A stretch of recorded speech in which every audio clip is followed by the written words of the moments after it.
कैसे कि वह मार्केट जाता है, इससे तो हम आराम से ट्रांसलेट कर सकते हैं, लेकिन वह मार्केट जाता तो है, इससे कैसे ट्रांसलेट करेंगे। वैसे ही वह मार्केट गया है, ये भी आप कहीं ना कहीं ट्रांसलेट कर सकते हैं, लेकिन वह मार्केट गया तो है, इससे आप कैसे ट्रांसलेट करेंगे। वह मार्केट गया था, ये भी आप समझ जाएंगे कि कौन सा टेंस है या कौन सा स्ट्रक्चर है, लेकिन वह मार्केट गया तो था, इससे ट्रांसलेट करने में आपको प्रॉब्लम आएगी। वैसे ही वह मार्केट जाता था के लिए हमारे पास में दो स्ट्रक्चर होते हैं, एक तो यूज टू और एक वी टू, मतलब पास्ट सिंपल टेंस। तो किसके लिए क्या यूज करेगा, ऐसे ही कुछ स्ट्रक्चर्स मैं आप लोगों के लिए लेकर आई हूँ जिसमें हमेशा कंफ्यूजन रहता है, या हम कह सकते हैं कुछ स्पेशल स्ट्रक्चर्स है जिन्हें आप सीख लेते हैं।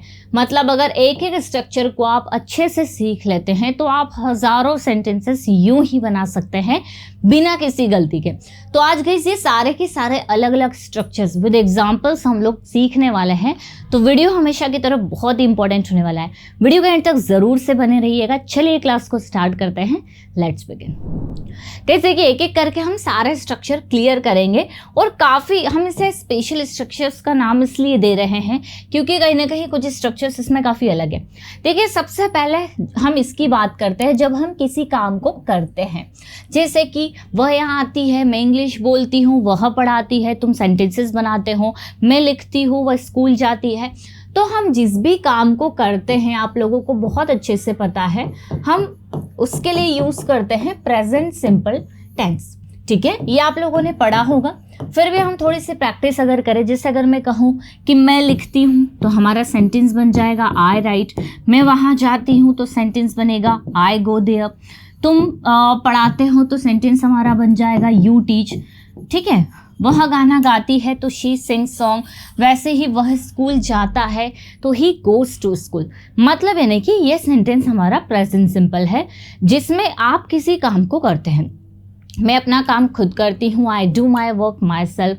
मैं इंग्लिश बोलती हूँ, आई स्पीक इंग्लिश। ठीक है, तो इसमें तो आप प्रेजेंट सिंपल टेंस का स्ट्रक्चर लेंगे ऐसे सेंटेंसेस के लिए जिसमें आप किसी काम को करते हैं। अब बात कर लेते हैं गाइस सेकंड स्ट्रक्चर की, जो कि दिया हुआ है करते थे। यहां पर आपको यूज करना है यूज टू का, मतलब आप सब्जेक्ट के बाद में यूज टू लगाएंगे और फिर वर्ब की फर्स्ट फॉर्म और फिर ऑब्जेक्ट। तो करते थे, जब भी आप किसी काम को करते थे, मतलब आपकी पास्ट की हैबिट आप बता रहे हैं कि आप उसे अक्सर किया करते थे, ये बताने के लिए आप यूज टू यूज करेंगे। जैसे अगर आपको कहना हो कि मैं स्कूल जाता था, मतलब मैं स्कूल जाया करता था, तो आप बोलेंगे I use to go to school. तो आप दोनों तरीके से कह सकते हैं कि मैं स्कूल जाता था, ये देखिए करते थे किसी काम को, लेकिन ये ध्यान रखना है कि यूज टू आप तभी लगाएंगे जब आप पास्ट की हैबिट की बात कर रहे हैं, हैबिचुअल एक्शंस की बात कर रहे हैं। तो यहाँ पर मैंने कहा I use to go to school, मैं स्कूल जाती थी। या फिर हम कह सकते हैं I use to teach English, मैं इंग्लिश पढ़ाती थी। She use to come here, वह यहाँ आती थी। I use to do my work, मैं अपना काम करती थी। या फिर I use to help others, मैं दूसरों की मदद करती थी। तो यहाँ पर किसी काम को हम लोग करते थे यूज टू में बनाएंगे, जो भी पास्ट की हैबिट को शो करेगा। अब आप भी एक काम करिए कि आप क्या करिए, हर एक स्ट्रक्चर में इसमें आप कम से कम 20 सेंटेंसेस बनाइए, इसमें आप 20 सेंटेंसेस बनाइए। जब आप इस तरह से खुद भी प्रैक्टिस करते चलेंगे तो हर एक स्ट्रक्चर आपको बहुत अच्छे से क्लियर होगा। तो ध्यान दीजिए कि कौन से काम आप पहले करते थे अब नहीं करते, रिपीटेड एक्शन जो आप अक्सर करते थे, उन सभी को आप यूज टू में बना लेंगे। नेक्स्ट है गाइस करते तो है। यहाँ देखिए हम इसमें ये बता रहे हैं कि हम किसी काम को करते हैं, लेकिन यहाँ हम जोर देकर कह रहे हैं कि करते तो हैं। किसी ने आपसे पूछा कि आप प्रैक्टिस नहीं करते हो, आप कह रहे हो कि मैं प्रैक्टिस करता तो हूँ, तो यहाँ जोर देकर बोल रहे हैं, एम्फेसाइज कर रहे हैं। तो ऐसे स्ट्रक्चर्स के लिए गाइस हमें यूज करना है डू एंड डस का। हम अफर्मेटिव सेंटेंसेस में डू डस लगाकर वर्ब की फर्स्ट फॉर्म लगाएंगे और फिर ऑब्जेक्ट। इसका हिंदी क्या हो रहा है, हम किसी काम को करते तो है। जैसे अगर मुझे कहना हो कि मैं इंग्लिश बोलती तो हूँ, तो हमारा सेंटेंस बनेगा आई डू स्पीक इंग्लिश। या फिर अगर मैं कहूँ कि मैं स्कूल जाती तो हूँ, तो I do go to school. अब आप सोचेंगे अफर्मेटिव सेंटेंसेस में हम डूडल्स का यूज़ करें, बिल्कुल सही है। अफर्मेटिव में हम डूडल्स का यूज़ करें क्योंकि हम अपनी बात को जोर देकर कहना चाहते हैं। तो आई डू स्पीक इंग्लिश, मैं इंग्लिश बोलती तो हूँ। आई डू कम हियर, मैं यहाँ आती तो हूँ। अगर हमारा सब्जेक्ट सिंगुलर है तो हम डस का यूज़ कर लेंगे, जैसे वह यहाँ आता तो है, ही डज कम हियर। वह इंग्लिश बोलता तो है, ही डज स्पीक इंग्लिश। वह पढ़ाती तो है, शी डज टीच। मैं अपना काम करती तो हूँ, आई डू माई वर्क। ठीक है, ये तो हमारा सिंपल हो गया, आई डू माई वर्क। तो इस तरीके से गाइज आप डूडल्स का यूज़ करेंगे अफर्मेटिव सेंटेंसेस में अपने बात को जोर देकर कहने के लिए कि हम इस काम को करते तो हैं। नेक्स्ट है गाइस, करते तो थे। अब यहाँ पर आपको डूडल्स की जगह डिड का यूज़ करना है।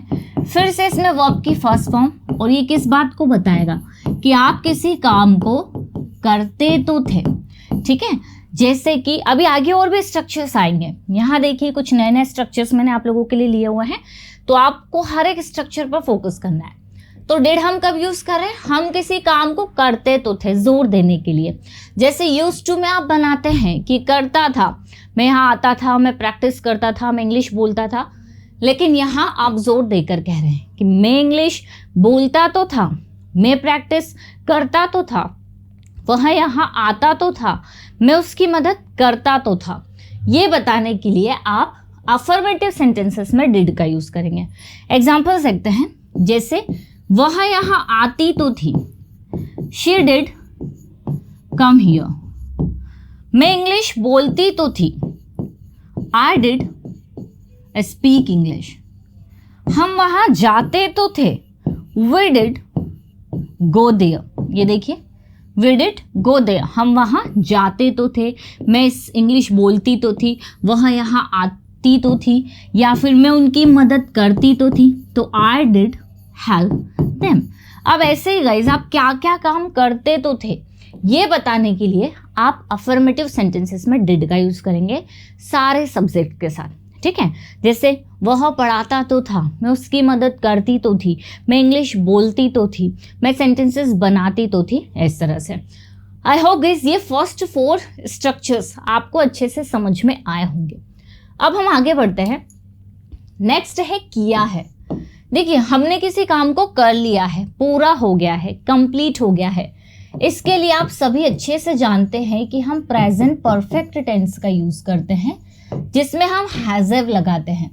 ठीक है, हैज हैव के साथ में वर्ब की थर्ड फॉर्म आती है, ये बताने के लिए कि हमारा काम पूरा हो चुका है, हमने किसी काम को कंप्लीट कर लिया है।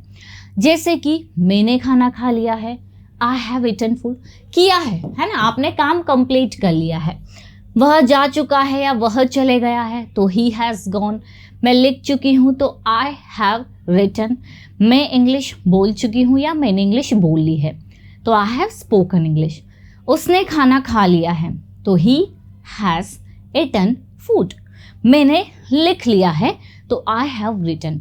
ठीक है, तो इसमें हमने ये बता रहे हैं कि हमने किसी काम को कर लिया है, ये तो क्लियर है, प्रेजेंट परफेक्ट टेंस है।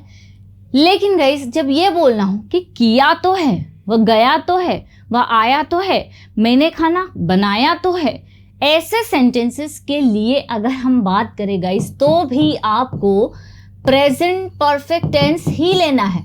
लेकिन थोड़ा सा चेंज इसके अंदर रहेगा, वो ये कि देखिए इसमें आप तो ये बता रहे हैं कि आपने इस काम को किया है, लेकिन यहाँ पर आप जोर देकर कह रहे हैं फिर से कि ये काम किया जा चुका है। इस पे आप जोर दे रहे कि मैंने ये काम किया तो है, कर लिया है। ठीक है, जोर देकर कह रहे हैं।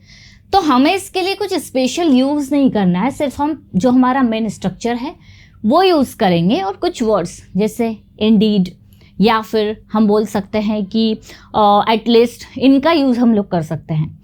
जैसे अगर मुझे कहना हो कि वह गया है, तो हम कहेंगे ही हैज़ गॉन। लेकिन अगर हमें कहना हो कि वो गया तो है, तो अब हमारा सेंटेंस बनेगा he has gone at least. He has gone at least. ये किस बात को शो कर रहा है कि आपने ये काम किया, तो इस पर जोर दे रहा है। और कुछ भी नहीं है, एटलीस्ट आप लगा देंगे तो ये बताता है कि कम से कम उसने ऐसा किया है, कर लिया है। तो ही हैज़ गॉन एटलीस्ट, वह गया तो है, ठीक है, वह कम से कम गया है। ही हैज़ गॉन, वह गया है। तो आपको कोई अलग स्ट्रक्चर इसके लिए यूज नहीं करना है। तो ध्यान रखिए, जब भी प्रेजेंट परफेक्ट टेंस में ये बताना हो कि ये काम किया तो है, वहाँ आप इंडीड या फिर एटलीस्ट का यूज कर सकते हैं। जैसे मैंने लिखा तो है, मतलब मैंने लिख लिया है, इस काम को मैंने किया है, किया तो है, ठीक है।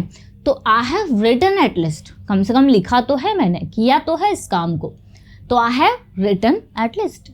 She has cooked food at least, उसने खाना बनाया तो है, मतलब कम से कम उसने ये काम किया तो है, ये बताने के लिए, ठीक है। तो गाइस ध्यान रखिए, इसमें भी आप प्रेजेंट परफेक्ट टेंस यूज करेंगे, लेकिन जैसे आप यूज कर सकते हैं एटलीस्ट, या फिर आप यूज कर सकते हैं इंडीड, मतलब ये बताने के लिए सचमुच ऐसा किसी ने किया है। नेक्स्ट है गाइस किया था, या हम कह सकते हैं चुका था। आपको समझ में आ चुका होगा कि ये वाला जो हमारा टेंस है ये है पास्ट परफेक्ट टेंस, ठीक है, जिसमें हम लोग यूज करते हैं हैड के साथ में वर्ब की थर्ड फॉर्म। जैसे वह चले गया था, वह आ चुकी थी, मैंने अपना काम कर लिया था, मैं इंग्लिश बोल चुकी थी, उसने लिख लिया था, मैं पढ़ाई कर चुकी थी। ये बताने के लिए हम लोग हैड के साथ में वर्ब की थर्ड फॉर्म लगाएंगे। जैसे वह चले गया था तो ही हैड गॉन, वह आ चुकी थी तो शी हैड कम, मैं अपना काम कर चुकी थी, I had done my work, मैं इंग्लिश बोल चुकी थी, आई हैड स्पोकन इंग्लिश। तो पास्ट परफेक्ट टेंस है जिसे आप बहुत अच्छे से जानते हैं अगर आपने बेसिक पढ़ा है तो ये तो हो गया। लेकिन फिर से देखिए, अगर हमें जोर देकर कहना हो कि किया तो था, किया था, किया तो था, ये बताने के लिए हम फिर से गाइस उसी वर्ड को यूज करेंगे, जैसे एटलीस्ट या फिर इंडीड। जैसे हमें कहना हो कि वह गया तो था, ही हैड गॉन एटलीस्ट, वह आया तो था या वह आई तो थी, शी हैड कम एटलीस्ट, ठीक है, वह आई तो थी, उसने इंग्लिश बोली तो थी, she had spoken English at least, उसने खाना खाया तो था, he had eaten food at least. तो यहाँ आपको ध्यान देना है कि है कुछ भी नहीं, जोर देने के लिए हम तो है तो था का यूज़ कर रहे हैं, जिसके लिए हम लोग एटलीस्ट या फिर इंडीड का यूज़ करेंगे। आई होप गाइस ये 4 स्ट्रक्चर्स भी आपको अच्छे से क्लियर हो चुके होंगे। आगे है हमारे पास में नेक्स्ट स्ट्रक्चर, किया होगा, लिया होगा, दिया होगा। मतलब ये नहीं कि किसी काम को हमने किया होगा, जैसे वो चले गया होगा, वो आ गई होगी, उसने उसका काम कर लिया होगा, वो पढ़ाई कर चुका होगा। सो गाइस जब आपको यहाँ पर होगा दिख रहा है तो आपको लगेगा कि ये सारे फ्यूचर गए, लेकिन मैं आपको बता दूं ये सारे के सारे स्ट्रक्चर्स पास्ट में यूज होते हैं, जिसके लिए आपको may have वर्ब की third form, might have verb की थर्ड फॉर्म, या फिर must have वर्ब की थर्ड फॉर्म का यूज करना है। फ्यूचर में भी बनता है, लेकिन अभी हम फ्यूचर का नहीं देख रहे हैं, पास्ट में देख रहे हैं। जैसे कि मैंने कहा कि वह जा चुका होगा, वह चले गया होगा, तो मैं फ्यूचर की बात नहीं करी। आपने पूछा कि यार आपका भाई कहाँ, मैंने कहा वह स्कूल चले गया होगा, तो काम पहले ही हो गया होगा। तो ऐसे एक्शंस बताने के लिए जो पास्ट में हो गए होंगे, वह सो गया होगा अभी तक, तो सो गया होगा, फ्यूचर नहीं, पास्ट में हम बात कर रहे हैं कि वो सो गया होगा, अभी मत जाओ उसके पास में, तो सोने का काम पहले ही हो गया, बात हम प्रेजेंट में कर रहे हैं। तो वह चले गया होगा, वह सो गई होगी, उसने खाना खा लिया होगा, उसने लिख लिया होगा, वह आ गया होगा। ऐसे सेंटेंसेस के लिए guys may have, might have और must have का यूज़ करते हैं। डिपेंड करता है कि हमें क्या कहना है। मतलब अगर हमें बोलना हो गया होगा, लिया होगा, तो may have। लेकिन अगर शायद आ जाए कि शायद उसने कोई काम किया होगा, तो हम वहाँ पर might have का यूज़ करेंगे। और अगर ज़रूर आ जाता है कि किसी ने किसी काम को ज़रूर किया होगा, तो वहाँ पर हम लोग must have का यूज़ करेंगे। जैसे अगर मुझे कहना हो कि वह सो गया होगा, तो हमारा सेंटेंस बनेगा he may have slept। ये देखिए he may have slept, शायद वह सो गया होगा, he might have slept past के लिए। वह ज़रूर सो गया होगा, he must have slept। यहाँ ध्यान देना है। एक दो एग्जाम्पल और लेते हैं। जैसे वह चले गया होगा, he may have gone, शायद वह चले गया होगा, he might have gone, वह ज़रूर चले गया होगा, he must have gone। Clear? तो जब भी पास्ट की आप बात करें कि कोई काम हो गया होगा, वहाँ may have, might have या must have सिचुएशन के अकॉर्डिंग यूज़ कर सकते हैं। लेकिन गाइस ऐसे ही स्ट्रक्चर हम लोग विल हैव वर्ब की थर्ड फॉर्म में बनाते हैं जो कि है फ्यूचर परफेक्ट टेंस, और इसका यूज़ हम लोग फ्यूचर के लिए बताते हैं कि फ्यूचर में कोई काम हो चुका होगा। जैसे 2 दिन बाद हम ये वाला टॉपिक कंप्लीट कर चुके होंगे, तो अब हम बात कर रहे हैं फ्यूचर की, जिसके लिए आप विल हैव लगा सकते हैं। जैसे after 2 days we will have completed this topic, मतलब 2 दिन बाद हम लोग इस टॉपिक को कंप्लीट कर चुके होंगे। इसको और डिटेल में समझने के लिए आप मेरा टेंस पर बेस्ड वीडियो देख सकते हैं, जिसमें मैंने हर एक टेंस को बहुत अच्छे से समझाया हुआ है। आई होप गाइस अब आप इन सारे के सारे सेंटेंसेस को आराम से ट्रांसलेट कर पाएंगे और इसी के जैसे आप हज़ारों सेंटेंसेस और बना सकते हैं। आई होप आपको सब कुछ समझ में आया होगा। अगर आप स्पोकन इंग्लिश की कोई बुक चाह रहे हैं तो हमारी एप्लीकेशन है पर्सोना इंग्लिश और इंग्लिश विद खुशी, उससे आप डाउनलोड कर लीजिए, वहीं से आप बुक ऑर्डर कर सकते हैं। ज़्यादा इन्फॉर्मेशन के लिए आप इन नंबर पर कॉन्टैक्ट कर सकते हैं। वीडियो अगर अच्छा लगा लाइक शेयर ज़रूर करिएगा। मिलते हैं हम लोग अपनी नेक्स्ट क्लास में। Till then bye bye, take care.